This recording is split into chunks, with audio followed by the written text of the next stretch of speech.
Chapter 18 is another portrayal of the fall of Babylon.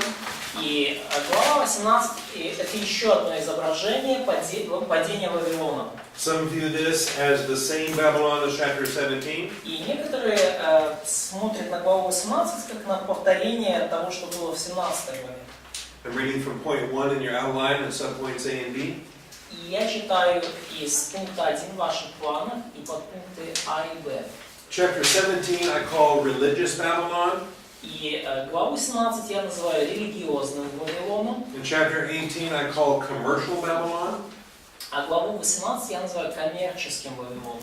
Because the emphasis in chapter 17 is on the harlotry, on the religious system. Потому что в 17 главе фокус, акцент это именно блудодеяние, это религиозная система. Whereas the emphasis in chapter 18 is on the trade, the business that's conducted.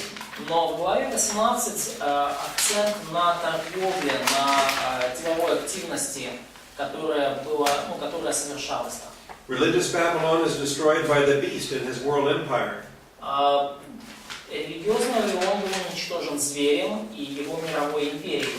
And it's replaced by his own religious system. И религиозный Вавилон был заменен собственной религиозной системой зверя, антихриста. This is a very happy event to these kings. Для этих царей это является большой радостью. Because they are profiting from the plundering of the harlot. Потому что они получили прибыль от разграбления блудницы. But what we see in the next chapter is that the event is not a happy event to these kings. Но что мы увидим в следующей главе, что разрушение коммерческого Вавилона это не счастливое событие для земных царей. And commercial Babylon is not destroyed by Antichrist and his world empire. И коммерческий Вавилон уничтожен не антихристом и его мировой системой. Commercial Babylon is destroyed by God. Коммерческий Вавилон уничтожен Богом. And God's angels fly in mid-heaven to announce, "Fallen, fallen, fallen is Babylon the Great." И Божьи ангелы летали над землей и говорили: «Пал, пал Вавилон великий, город великий». And so in 1b the point says, commercial Babylon is destroyed by God and the beast world system will lament its fall. И в пункте 1b написано, что коммерческий Вавилон будет разрушен Богом, а мировая система зверя будет оплакивать его падение. Okay, so Хорошо.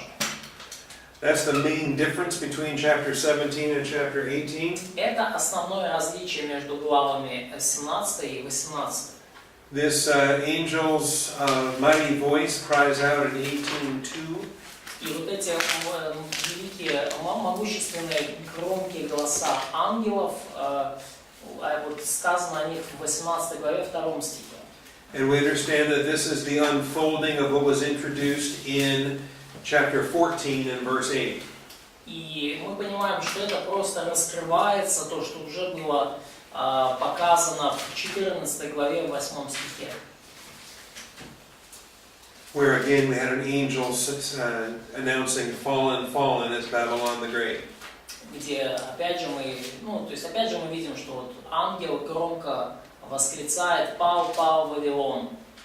And again we have kings that fornicate with her. И опять же видели мы то, что цари земные любодействовали с нею. That's a similarity with the religious Babylon harlot from chapter 17. И это общее, скажем так, то сходство, которое есть с религиозной блудницей в главе 17. The kings of the earth did fornicate with religious Babylon. Потому что в 17 главе мы читали, что цари земные блудодействовали с религиозной блудницей вавилонской. But that's not the only fornication the kings of the earth take part in. Но это не единственное блудодеяние, в котором участвовали цари земные. They also fornicate with commercial Babylon in chapter 18. Они также блудодействовали с коммерческим Вавилоном во главе 18. In addition to the kings of the earth, notice in verse 3 we also have the merchants of the earth. И обратите внимание, в 18 главе 3 стихе мы видим купцов земных. That is a significant difference between chapter 17 and chapter 18. И это значительная, серьезная разница между главами 17 и 18. Part of what causes us to differentiate between these two very similar Babylons. И вот это одна из причин, по которой мы различаем вот эти два Вавилона. And we see the international nature of these business dealings here in this chapter. И мы видим международную природу вот этих деловых взаимоотношений в главе 18. We see that there's a warning that's issued from heaven in verses 4 through 8. Мы видим, что в стихах с 4 по 8 объявлено с неба предупреждение. It says in verse 4, "Come out of her, my people, so that you will not participate in her sins and receive of her plagues." Сказано, что «выйди от нее, народ мой, чтобы не участвовать вам в грехах ее и не подвергнуться язвам ее». And so there is a warning for believers to flee from commercial Babylon. И есть предупреждение верующим, чтобы они бежали от коммерческого Вавилона. In chapter 17, there is never given any warning for believers to flee from religious Babylon. И в 17 главе нет никакого предупреждения верующим бежать из религиозного Вавилона. Believers are not inside religious Babylon. Ну, потому что верующие, их нету внутри этого религиозного Вавилона. Religious Babylon is actually persecuting and killing true believers in the tribulation. Религиозный Вавилон, на самом деле, он подвергает гонениям и убивает истинных верующих. Okay, so we see in your notes under point 2 the fall of commercial Babylon. И мы видим, таким образом, в ваших заметках, пункт 2, падение коммерческого Вавилона. It is decreed by angels and announced from heaven. И оно постановлено, есть ангельское постановление на этот счет, постановление с небес. And it is accompanied by a warning for faithful believers to flee. И оно сопровождается предупреждением верным верующим убегать. Okay. You'll notice the kings are weeping and lamenting. Oh, before we get to that, point C, the lamentation of the world system. И обратите внимание, пункт С – это плач мировой системы. Notice in verses 9 and 10. И обратите внимание, стихи 9 и 10. The kings of the earth who fornicated and lived sensuously with her will weep and lament over her when they see the smoke of her burning. И восплачут и возрыдают они, цари земные, блудодействовавшие и роскошествовавшие с нею, когда увидят дым от пожара ее. And verse 10 says, standing at a distance. И в 10 стихе сказано, что стоя издали. Remember, that's a big difference from chapter 17. И помните, да, большая разница с главой 17. When the kings of the earth actually are the ones who kill Babylon in chapter 17. Когда в главе 17 мы видим, что цари земные это как раз те, кто убили вавилонскую блудницу в главе 17. The harlot in chapter 17 was riding the beast until he throws her down and kills her and strips her and destroys her. То есть вавилонская блудница в 17 главе, она каталась на зверя до тех пор, пока он ее не скинул, не обнажил, не ограбил и не убил ее. But in this chapter, the kings of the earth are weeping and lamenting, and they don't even see her destruction, they see the smoke from her burning. И мы видим, что здесь цари земные плачут и рыдают, глядя издали. И здесь мы даже не видим ее разрушения, мы только видим дым от пожара ее. And they're watching from a distance. И они смотрят издали. Because you don't want to get too close when the radiation fallout is going to kill you too. Потому что вы не хотите подходить слишком близко, когда, например, радиоактивный осадок или загрязнение, которое может и вас также убить. I think this is going to be worse than a nuclear destruction. Я думаю, что это будет даже хуже, чем ядерное разрушение. Because it is divine destruction from heaven. Поскольку это будет божественное разрушение, сверхъестественное разрушение с небес. Not only are the kings in grief, but also the merchants in verse 11 are weeping and mourning over her.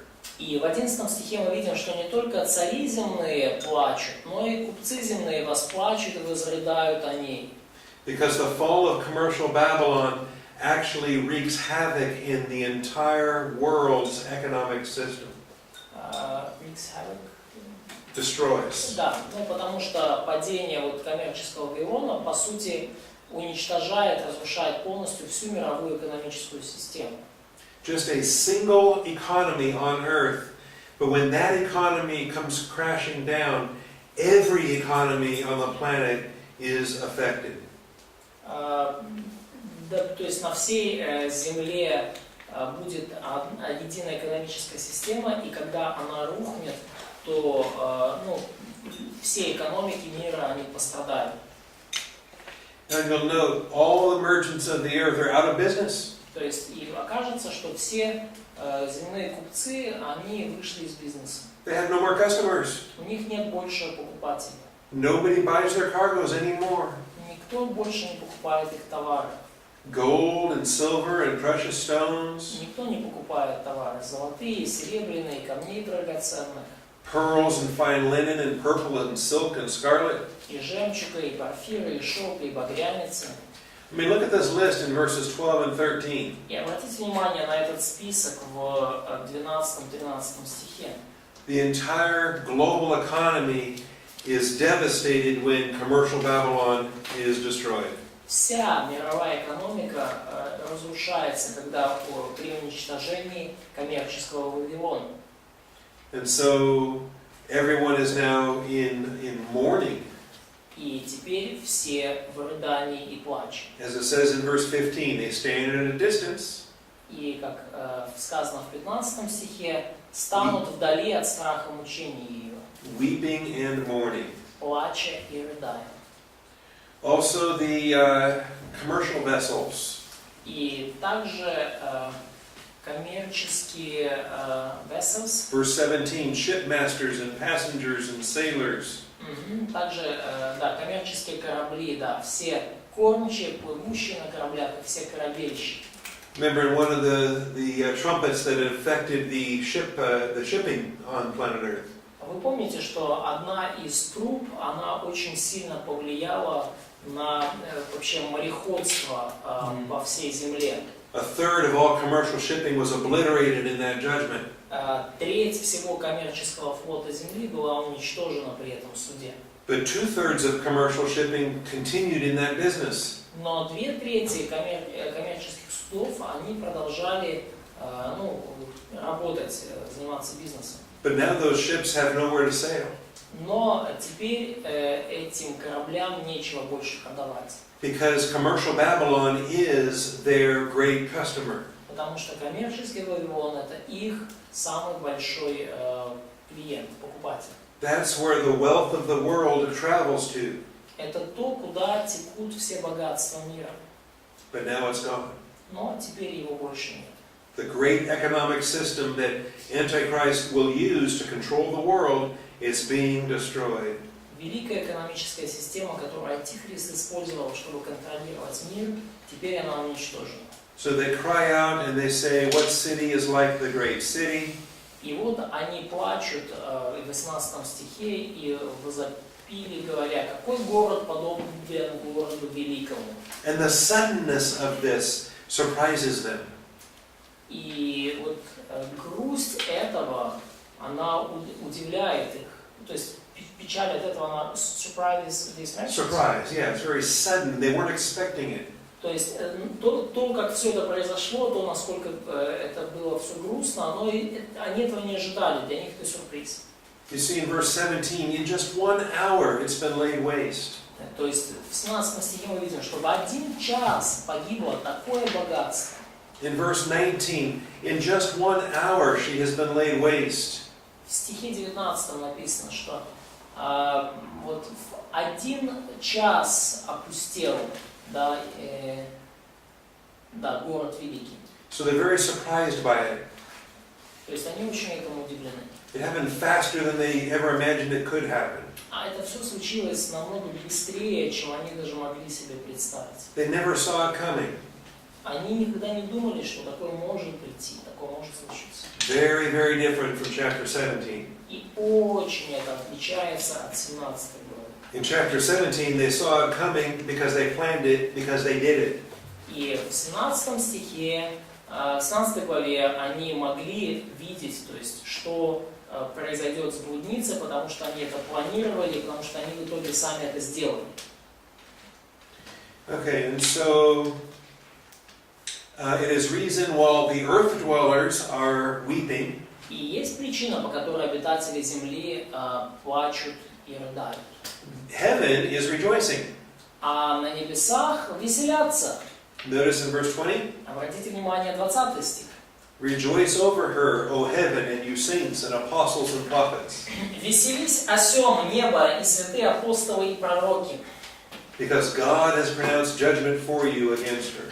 ибо совершил Бог суд ваш над ним».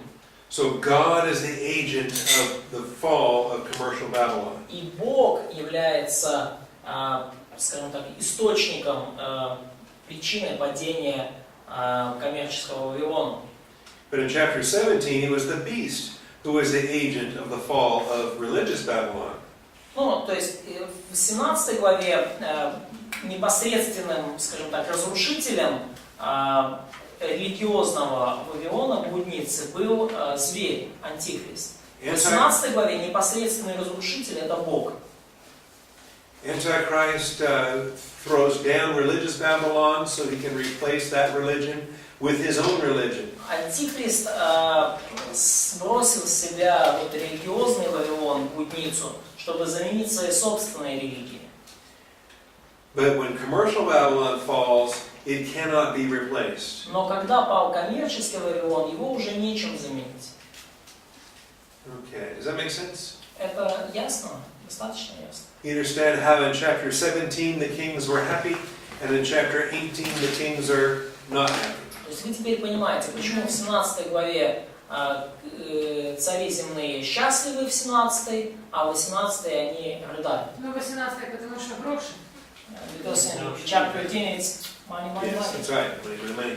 And in chapter 17 they made money when they killed the harlot. Ну а в 17 главе они наоборот, они не потеряли деньги, они Because they stripped her bare and they plundered her. получили деньги, потому что они ее, как бы эту блудницу, они ее раздели и ограбили. So they were very happy about that. И им это очень понравилось, они были счастливы на этот счет. Notice verse 21, a strong angel took up a millstone and threw it into the sea. И обратите внимание, в 21 стихе, один сильный ангел взял камень, подобный большому жернову. And this ends the entertainment industry of commercial Babylon. И таким образом закончилась вся эта индустрия развлечений коммерческого Вавилона. It seems like commercial Babylon receives wealth from the whole world. Похоже, что коммерческий Вавилон получал богатство со всего мира. That list of wealth that we read about in those earlier verses. И вот этот стих товаров, который мы читали в предыдущих стихах, было все. Gold and silver and Да. cinnamon and В spices. стихах 12-13 золото, серебро, корица, фимиам и так далее. So we have a commercial system that is gathering goods from all over the world. То есть мы видим коммерческую систему, которая аккумулирует, собирает товары со всего мира. But what do they produce? What does commercial Babylon export? Но что они производят? Что коммерческий Вавилон экспортирует? Что он дает? It exports entertainment. Он экспортирует и производит развлечения. It exports sorcery. Он... Что? Да, он экспортирует колдовство, волшебство. You'll notice in verse 22 we have the sound of harpists and musicians and flute players and trumpeters. И обратите внимание, в 22 стихе мы слышим голоса играющих на гуслях и поющих, играющих на свирелях и трубящих трубами. So much for the music and the movies and the entertainment of this commercial empire. То есть очень много музыки и кино и развлечений в этой коммерческой империи. And notice the nations, just in verse 23, were deceived by her sorcery. И в 23 стихе, обратите внимание, волшебством твоим введены в заблуждение все народы. And as it closes, it says, "In her was found the blood of prophets and saints and of all who had been slain on the earth." И в 24 стихе, и в нем найдена кровь пророков и святых и всех убитых на земле. So religious Babylon was executing the believers in chapter 17. И религиозный Вавилон, он казнил верующих, как мы читали в главе 17. The commercial Babylon formed the economic system that allowed that to take place. А коммерческий Вавилон создал экономическую систему, которая позволяла этому случаться. There is some industry production also in verse 22. И есть еще некоторая, скажем так, продукция всей этой индустрии в стихе 22. Craftsmen of any craft and the sound of a mill. А вот не будет никакого у тебя художества и шума жерновов не слышно уже будет в тебе. It says in verse 23 they can't light their lamps any longer. И дальше сказано, что свет светильника уже не появится в тебе. And there's no more bridegroom and bride. There's no more partying and celebration. И голоса жениха и невесты не будет уже слышно в тебе. То есть не будет уже никаких празднований, не будет никаких вечеринок. Okay, so what is this great commercial enterprise about? Но что вообще, вокруг чего вертелась вся эта коммерческая производственная система? Do we have context to give us explanations? Есть ли у нас контекст, который дает нам объяснение? Do we have parallel passages to give us explanations? Есть ли у нас параллельные места, которые объясняют нам что-то? Okay. We do have a fair amount of context in the immediate context of this passage. Ну, у нас есть достаточно много ближайшего контекста для этого отрывка объясняющего. Everything here that stresses the commerce, the trade on the oceans. То есть все здесь как бы сфокусировано на коммерции, на торговле, особенно связанной с океанами. The fact that she trades with all the kings of the earth. И факт, что вот это Вавилон этот торговал со всеми царями земли. And that her cargoes travel worldwide.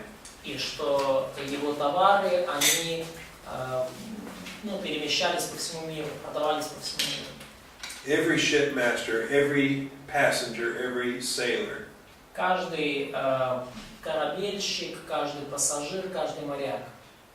And so we understand in the context we're talking about a global economic power.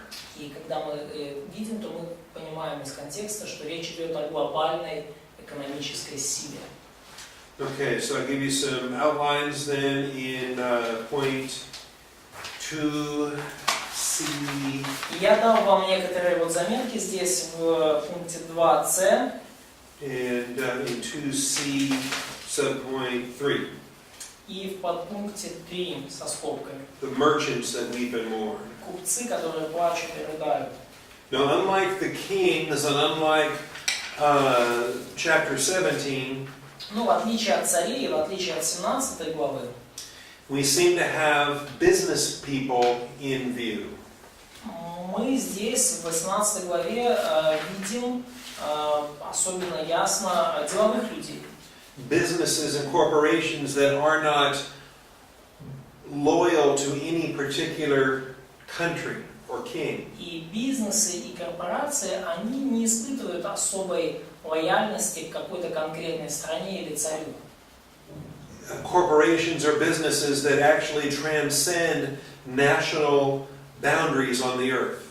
Корпорации и бизнесы, они обычно в наши дни они пересекают национальные границы стран, которые есть на земле. Because they conduct their business in all the countries of the earth. Потому что они осуществляют свой бизнес во всех странах мира. And we see that the success of commercial Babylon is unparalleled in world history. И мы видим, что процветанию коммерческого Вавилона нет параллелей в мировой истории. And yet we do understand in history, we learn about predecessors and shadows or types. И тем не менее мы видим в мировой истории прообразы, тени предшественников такого Вавилона. In the Old Testament, we learn about Phoenicia and the cities of Tyre and Sidon. В Ветхом Завете мы читали про Финикию и города Тир и Сидон. How the Phoenician merchant cities set up colonies throughout the Mediterranean. Финикийские вот эти то есть финикийцы основывали города-колонии по всему берегу Средиземного моря, по побережью. And this was a commercial Babylon type of endeavor where they could conduct trade among all the nations of the earth. И вот это было подобного рода коммерческая глобальная деятельность, когда они торговали со всеми народами земли. Jonah tried to use this trade network to escape, and he fled to Tarshish instead of going to preach in Nineveh. То есть Иона попытался воспользоваться их мировой, скажем так, торговой корабельной системой и попытался уплыть в Тарсис, вместо того, чтобы идти проповедовать в Ниневе. In the Middle Ages, we had sea republics that were birthed out of Italy. В средние века мы видели морские республики средневековой Италии. Trading empires such as Venice and Genoa, Amalfi, and Pisa. Торговые империи, подобные Венеции, Генуе, Амальфи или Пизе. They set up commercial Babylon-type trading empire all over the world. То есть они распространили вот подобного, как типа Вавилон, коммерческие империи по всему миру. Marco Polo even reached to the far extent of China in his endeavors. Марко Поло в своих, скажем так, коммерческих поездках даже достиг пределов Китая. Later there was the Hanseatic League in Germany, И далее же, позже был Ганзейский союз в Германии. followed by the Muscovy Company. Guess what that was? И позже появилась Московская компания. Как вы думаете, что это было? Газ, нефть, газ. Gas and oil? No, it was mostly lumber, furs.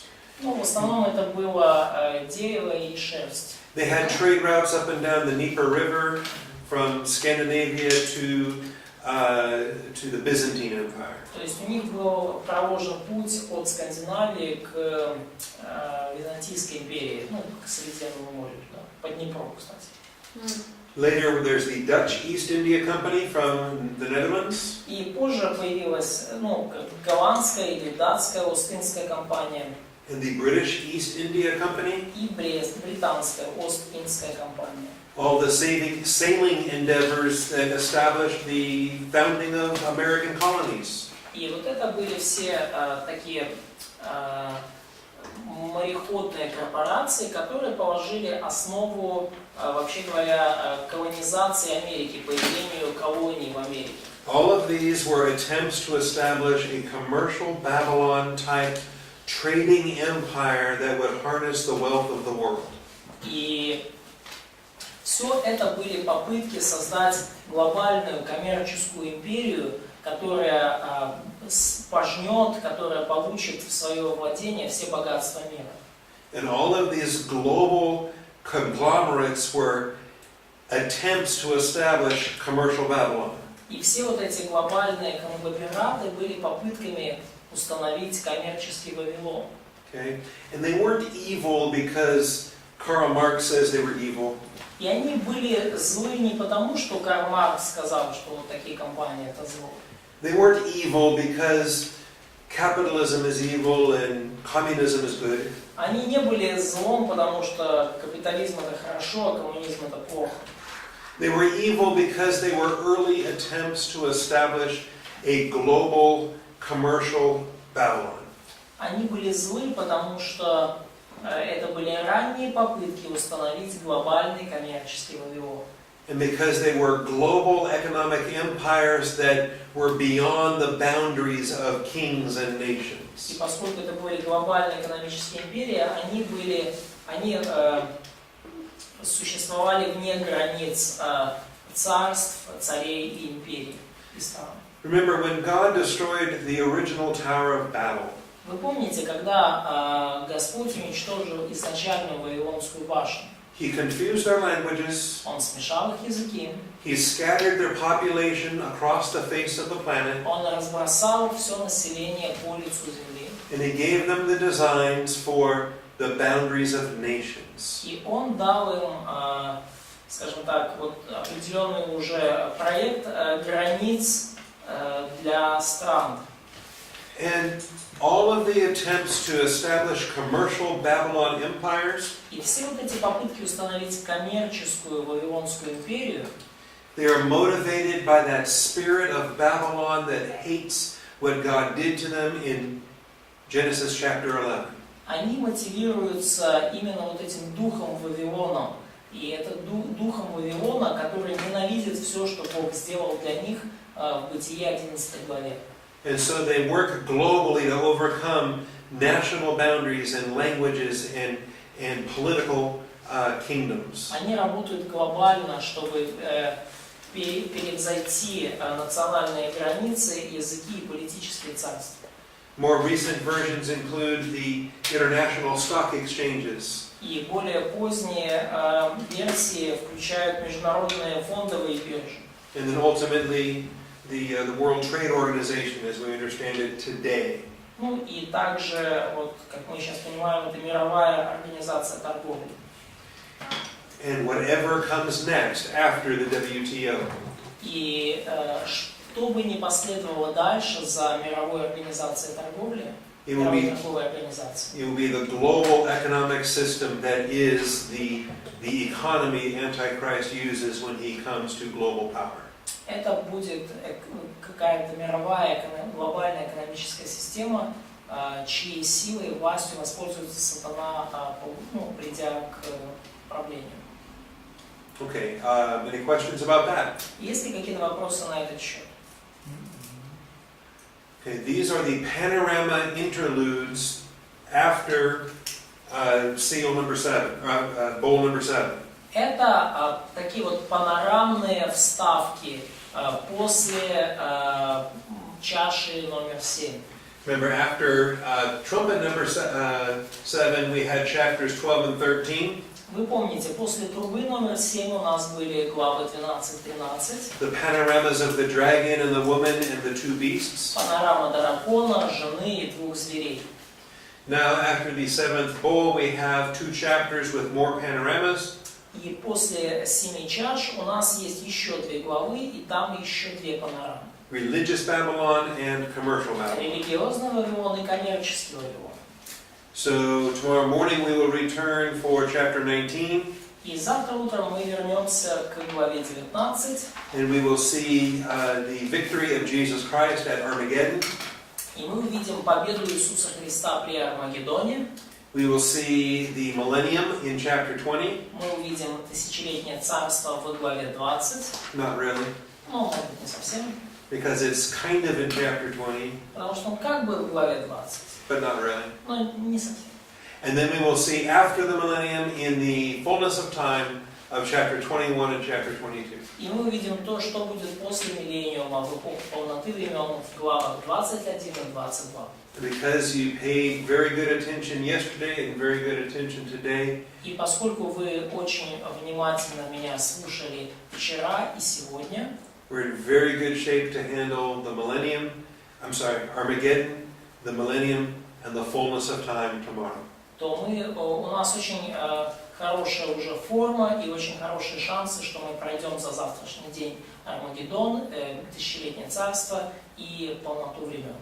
Yesterday we did 7 chapters from 5 to 11. Вчера мы прошли 7 глав с 5 по 11. Today we did 7 chapters from 12 to 18. Сегодня мы прошли 7 глав с 12 по 18. Tomorrow we're only doing 4 chapters. А завтра у нас осталось только 4 главы. 19, 20, 21, 22. С 19, 20, 21, 22. So it'll be an easy day. И завтра будет легкий день. And then a review, И потом обзор. and then your test. И потом экзамен. А тест будет на последнем уроке? So will test be on the last lesson? Yes. Да. Yeah. Вы можете нам еще приблизительно какие-то точечно, что нам нужно подготовить на тест, уже из того, что мы пришли? Уже вы сказали, ну, там какие-то, еще что-то? Share maybe some points of what we're going to be prepared for tomorrow test. What they're going to prepare for, maybe some points. Возможно, содержание каждой главы, план каждой главы. So what just in general should they learn? The content of any chapter, maybe some specific things. Yeah. Что? What?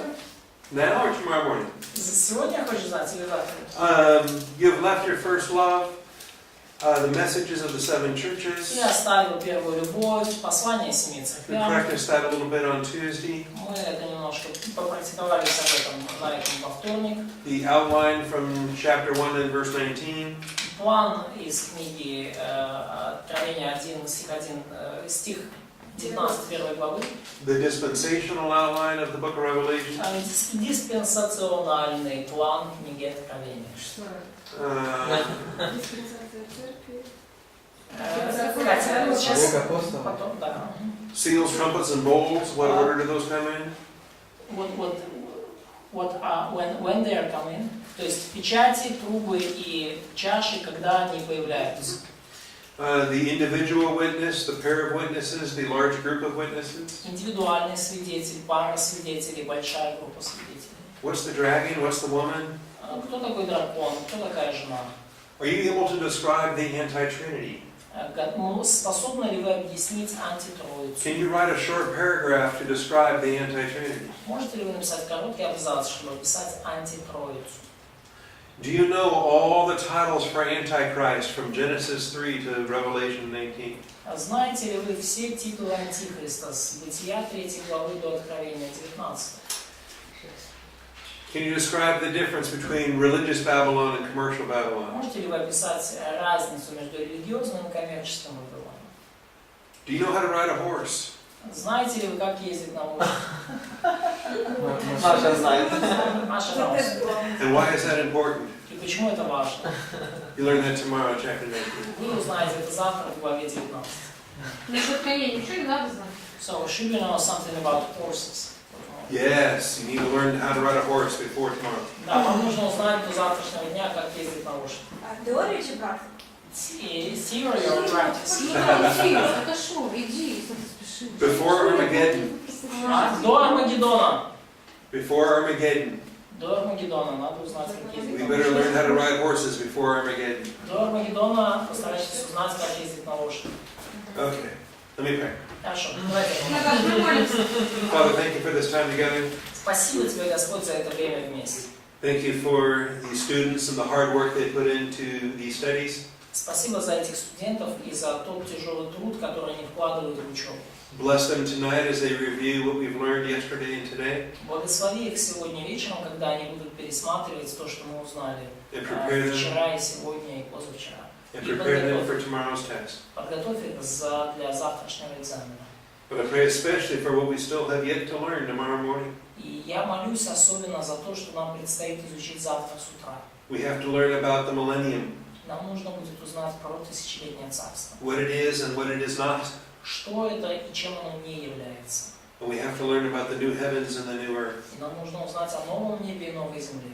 what it is and what it is not. Что это и чем оно не является. So continue to bless tomorrow's classes as well. Господь, пожалуйста, продолжай благословлять и завтрашние занятия также. And I thank you, Father, in Jesus Christ. Благодарю Тебя, Отец, во имя Иисуса Христа. Amen. Аминь.